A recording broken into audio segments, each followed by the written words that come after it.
Well, hello, guys. This is Katie with Vintage and Vinyl, and boy, am I thrilled to be back doing another book reading with you guys. It's been a couple of weeks, and I'm glad to be back to this.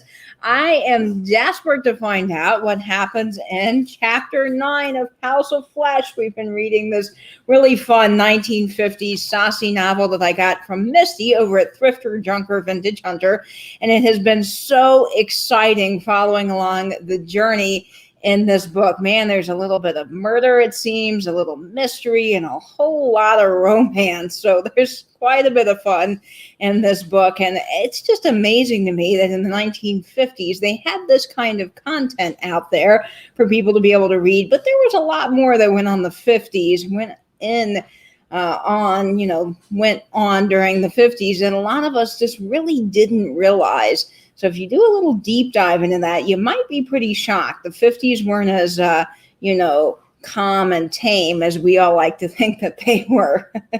So this book that I'm reading is a gold medal book, and gold medal books are really fun. They have a really unique history, and they are a great part of publishing history because they really changed the way that the industry was done. And they were really the first mass-produced paperback books after the war that were affordable for people to be able to buy. Because before that, you had hardcover books, and they were very, very expensive. And you did have some paperback books during the war, but you'll often see those where the text is almost all the way cut off at the edge because they were trying to conserve paper. And a lot of those books went into the pockets of soldiers that were traveling overseas. So this really was the first accessible book that was inexpensive for people to be able to read, this gold medal book. So it really is a big deal. And of course, it changed the publishing industry forever and how publishing houses do things and deal with their authors. So definitely a great deep dive. If you want to learn more about that, definitely go read up on gold medal books. I think it's fascinating. Hello, New England thrifter. Helen Booty is joining us. Hello, Helen. Cam is back. Hello. I'm so glad. Yes. Hi to Louie, too. Louie says hello to all of you guys and, of course, sends her love. We got Vintage Love and Nerd in the house. Hello, hello. I think you have told me your name before, but if I've missed it, I'm sorry. Would you type your name into the chat again? VLN. And we've got Maria coming in from Empty Nesting. Hello, Maria. And Linda Punky. Hello, Linda. And Tammy Renee Walker. Now, let me tell you guys, I don't read really ahead. But right before the live, I skimmed through the chapter and just familiarized myself with it. And I did read some pretty saucy bits. So this is quite the chapter. Of all the chapters we've had, this one is pretty saucy. So if you've got kids in the room, you might want to, escort them away because there's going to be some sauce for sure. Oh, Cheryl, good to know, Cheryl. Thank you so much. I'll do my best to remember that. I'm slowly getting everybody's names down pat, I think. So thank you, Cheryl, for letting me know that. And that way I can remember. And I see other folks coming in, so we'll give it a few minutes and let people kind of pop into the live. A couple of things going on the rest of the evening tonight, as we've got, of course, Vintage Rescue Squad with Misty, Thrifter Junker Vintage Hunter, Michael Todd, the Cult of Vintage. Rachel Superior Girl Vintage is going to be on tonight, which is a great channel. If you do not follow Rachel, I love watching her, and she's been through a lot recently. So definitely go out and support Vintage Rescue Squad tonight. And Aaron, the Collection Vintage, is going to be on as well. And that's going to be on Michael Todd's new YouTube channel. So that's very exciting. Also, Tim at Over the Years is having a live sale. And let me tell you, Tim, Josie, and Maudukes are so fun to watch. I love Tim. He's very knowledgeable on glass. I learned so much from him and Maudukes and, of course, Josie. And I love watching their content. So over their channel at 8 o'clock, they're having a live sale. Same time as Vintage Rescue Squad, but sometimes I do split screens so I can see both. So maybe that's an option for you as well. And I don't know of anything else happening for the evening, but I'm sure there is something. There is always a live or a sale or something to be found here on YouTube. So definitely hit that notification bell so you know when people are going to go live. And it doesn't always work, but for the most part it does. And that way you're up to date with what's happening in our community, as well as Angela Marksberry that puts out the fabulous calendar. So I have some exciting news. I thought I'd debut it here on my first week back doing the book reading, which I'm just so excited to be back. I will be creating some fun new merch with Angela Marksberry. So we got a collaboration coming up. Of course, Angela's been doing some great jobs in the vintage community already, creating some wonderful merch, and she has helped me in the past with my merch. But I've got a new shirt coming out featuring Louie. So you want to stay tuned for some fun pug merch soon. That will be available on the Teespring store. And if you'd like to check that out, the link to my Teespring is down below. It's the Linktree link. And you guys can get some fun Jello merch or Louie merch coming soon, or vintage and vinyl merch. So that's very exciting. And that will always be available on the description of every one of my videos. Okay, do we have anybody else coming in the chat? StreamYard's been a little slow recently. I've noticed for people that lag is really tough, and it's been getting the best of us all, I think. But I am waiting for comments to come in on my side. I see about 9 people watching, which is very exciting. And of course, all of these book readings are always available to go back and replay. So if you've missed the first couple of chapters and you're just coming into this, no worries at all. You can go back and watch all the other chapters you missed. I really had fun reading this book. It's really saucy and it's different, and I love seeing what happens. It's kind of like we've got a little book club going here, but they're books from the 50s, and it's always fun to see what's in these books from the 1950s or old magazines or old advertising. I mean, this really is a fun piece of history, especially since it's a gold medal book, and I'm glad that we can study gold medal together and learn a little bit about how they changed the publishing industry. So I'm going to get started here very soon reading chapter 9 of House of Flesh. This is just so exciting. Gosh, I love this book, and it is really coming along. So we got about 11 people here, about 7 minutes in or so. So I think we'll go ahead and get started with the reading. And I'll chat for a little bit and give you all time to go ahead and head over to all the other events happening this evening. But I appreciate every one of you joining me. I'm so glad to be back reading this book. I know it's been a couple of weeks, but we are back on schedule, and I am very excited about that. So chapter 9, House of Flesh, coming right up. Rain swirled within her. She closed the door quickly and stood against it to catch her breath. She looked utterly desirable in a belted navy raincoat, and her wet and vivid face was framed by a plastic navy blue kerchief over her hair and tied under her chin. I was on my feet, but I didn't rush to her. We were strangers, constrained, though my heart pounded. "Hello," I said, as if she were anybody at all, dropping in for just a moment. Layla Doan smiled, and I noticed how red and sensually ripe her mouth was. It was the first makeup of any kind I had ever seen on her face. She looked about. "Cozy place," she commented, and moved leisurely in the room. Little red boots like a child's reached up to the hem of her raincoat. She came toward me, but not to me. She paused at the table to put down her flashlight and went on to the fire, where she stretched out her hands to its warmth. I said, "Did you drive? It would be dangerous to leave my car parked outside. Besides, I haven't gotten in it." "You walked all the way in the rain and the dark?" "Major is with me." "Is that the shepherd?" "Yes, he's very devoted to me." She took off her kerchief. "Don't you think you ought to pull down the shades?" "Lock the door," I thought. I did that at first. I pulled down the shades of the 5 living room windows and the kitchen and the bathroom windows. A deliberate and calculated act, like everything else that had been said or done since her arrival. Without any hint of her breathless and headlong passion, that would be the only excuse for her being here. Her kerchief was beside the flashlight on the table. Leisurely, she was opening her raincoat. I came up behind her. She stirred only enough so that I could strip it down over her shoulders and arms. She stood, ignoring me, staring into the flames, remote and straight back in a knitted green dress. I hung the coat over the back of the wooden chair, and when I turned back to her, she was lounging in the deep wing chair I had occupied when she entered. Layla extended her feet. "Take off my boots." "No, please," went with that request, And it wasn't a request. It was an order in a colorless, impersonal tone. I resented her attitude, resented her presence, resented the fact that I wanted her here and was kneeling at her feet as if in supplication. I pulled off the boots. She wore brown and white low-heeled shoes and bobby shocks.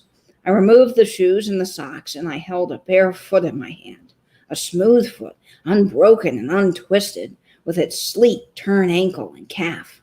I had an impulse to kiss it, but I didn't. Kneeling, holding her foot, I looked up at her.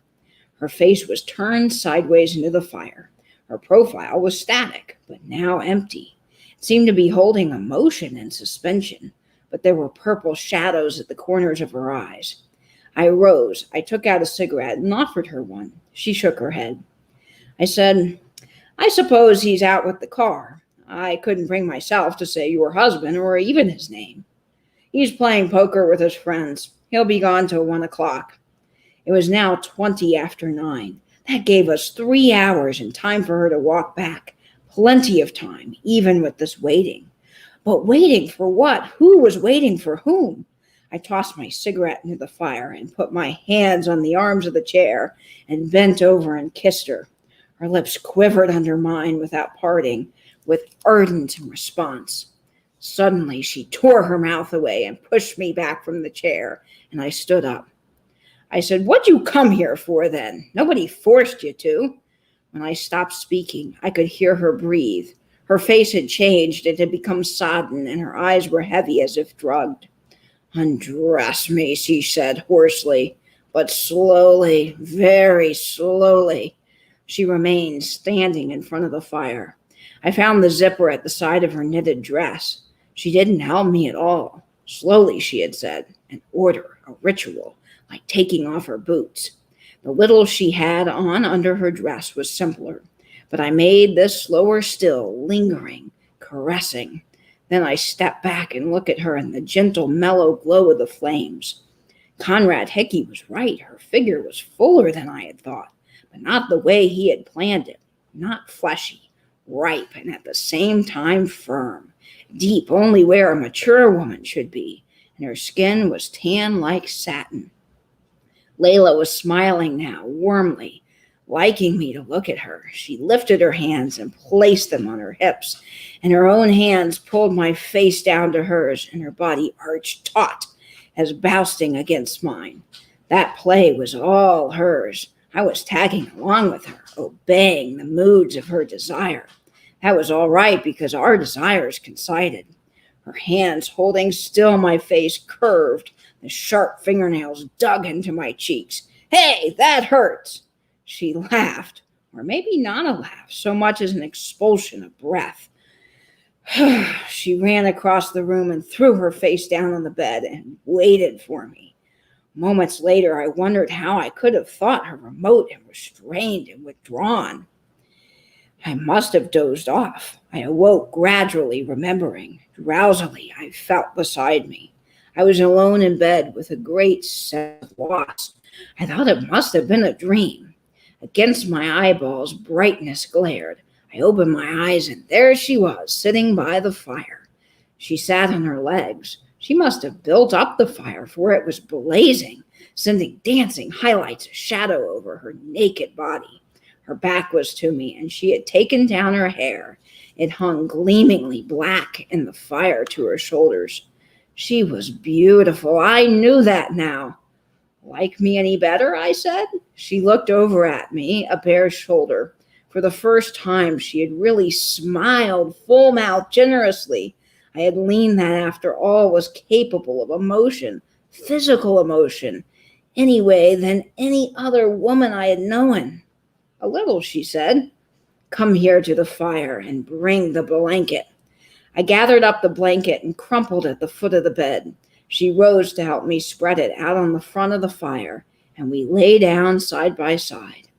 Our heels touched the edge of the hearth, and as we lay on the blanket, listening to the rain and the wind, the heat of the fire spread up alongside our bodies.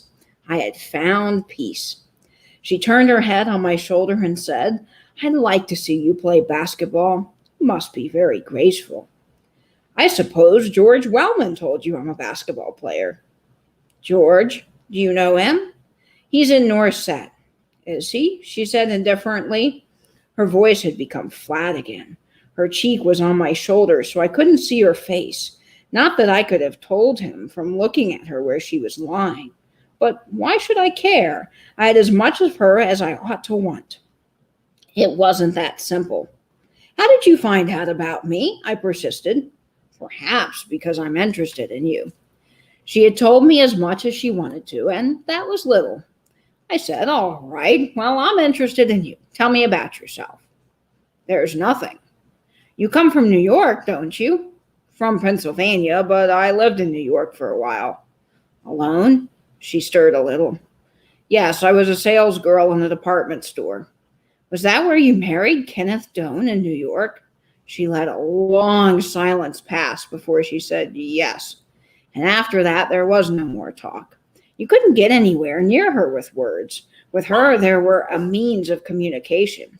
It occurred to me that even at the height of our lovemaking, she hadn't uttered the usual terms of endearment. The almost automatic expressions of love or affection or pleasure where the intensity of the moments calls forth. Only little gasps, rhythmic moans that had no unique and special significance outside of the act itself. Why should I have wanted more than that from her? Lying here snug on our blanket with her in the warm glow of the fire was complete in itself. It was enough. I felt that it was the best we could give each other. I lifted my head to look at the clock on the dresser. What time is it? She muttered. Close to 11. There's time. That was the bad part, that we should fear time. Suppose he comes home earlier and finds you out, I said. He's never home from a poker game before 1. But suppose this time he does. She didn't bother to answer. I turned on my side, looking at her. She lay utterly still with her eyes closed. She was beautiful by the firelight. I kissed her and she reached for me. Yes, she said, yes, yes. It was 20 after 12 when I looked again at the clock. I heard the shower going in the bathroom. The door was open, but from where I lay on the blanket, I couldn't see her. The fire had snuck to glowing ashes. I roused myself and renewed the fire with kindling and a few small logs. I went to the closet and put on my robe and slippers. On the way back, I glanced into the bathroom, and the shower curtain was drawn around the tub. I lit a cigarette and settled into the wing chair. Layla came out drying herself with a bath towel. She had pinned up her hair somehow and kept it from getting wet. Without glancing at me, she moved to her hearth. I watched the languorous sway of her hips. She crouched at the fire, letting the heat finish drying her. The moistness of her satiny skin and the radiance gave it a golden sheen. Let me have a cigarette, she said. I thought you didn't smoke. Sometimes I do. I lit one and handed it to her. I twisted my head to the clock. It's almost 12:30, I told her. You better hurry. She tauntingly said into the fire. You afraid of him? I'm afraid for you. He wouldn't hurt me. He'd only hurt me, is that it? I don't know. Anger touched me, anger at her, anger at him, at being afraid. Are you sure he wouldn't hurt you? Are you sure? Do you want to do what he did to... I stopped. It was a foolish thing to say. I had stopped for another reason, too. She had leaped to her feet. She was facing me, trembling now, and there was too much expression in her controlled face. Don't say that, she cried. Don't ever say that again. Take it easy, Layla. There's no need. You've no right to say it. Do you hear? Her words were like a low scream. She stood hugging herself, trembling, and I saw her that she was ridden by terror.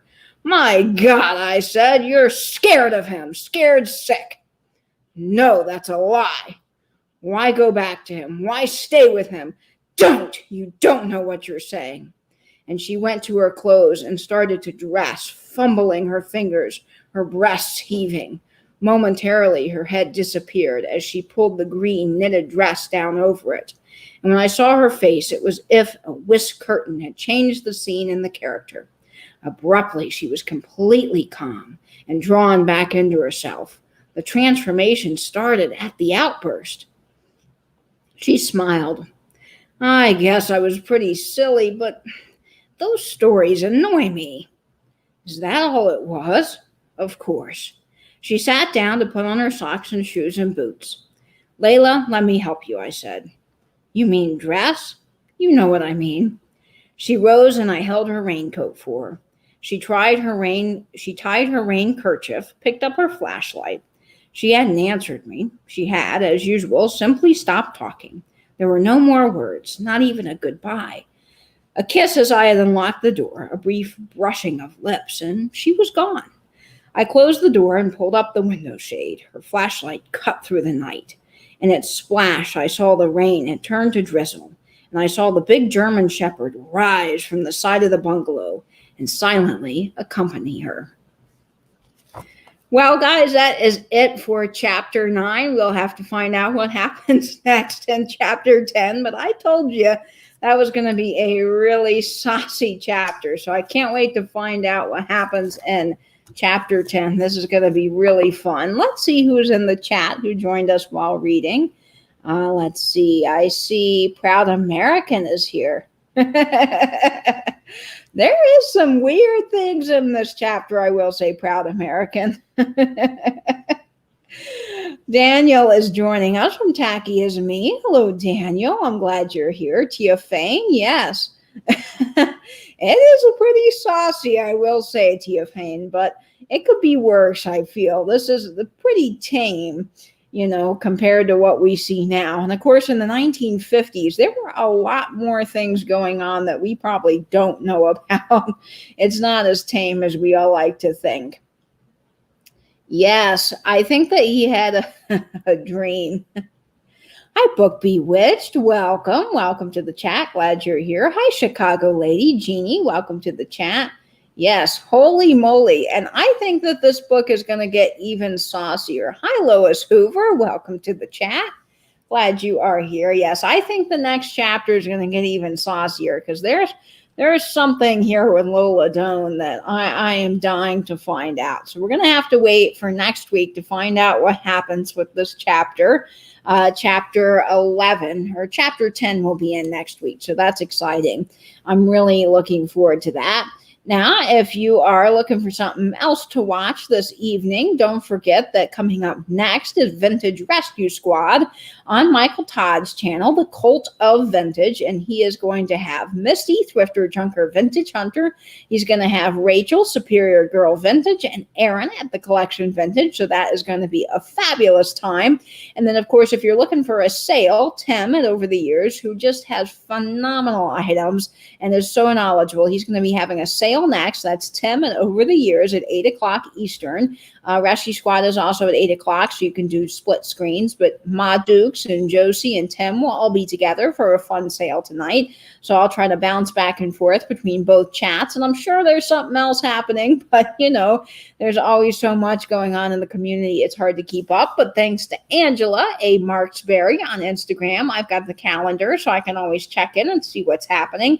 And I always hit the bell so I know when people are going live. Now, it doesn't always work, but when it does work, it's really handy. So I like getting those notifications. Coming up for me this week, I'm going to have a fun video coming out on Wednesday. I'll be doing a premiere at 5:30 p.m. Eastern. 5:30 p.m. Yes, on Wednesday, and I will be sharing part of my brooch collection. So if you want to see my brooch collection, I'll be sharing that on my Wednesday regular vintage video.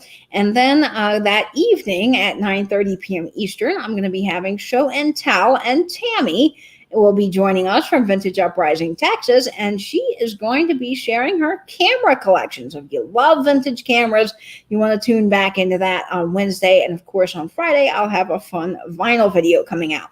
So guys, that is it for me today. I want to make sure everybody gets a chance to tune in to all the events happening this evening, get some dinner, get settled, and get ready for Rescue Squad and Tim at Over the Years.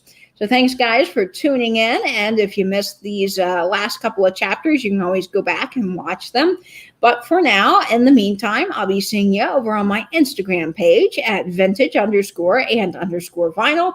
And I appreciate all of you guys tuning in tonight, and I will see you in a future video. So for now, stay in, stay safe, and binge YouTube. Bye-bye now, folks.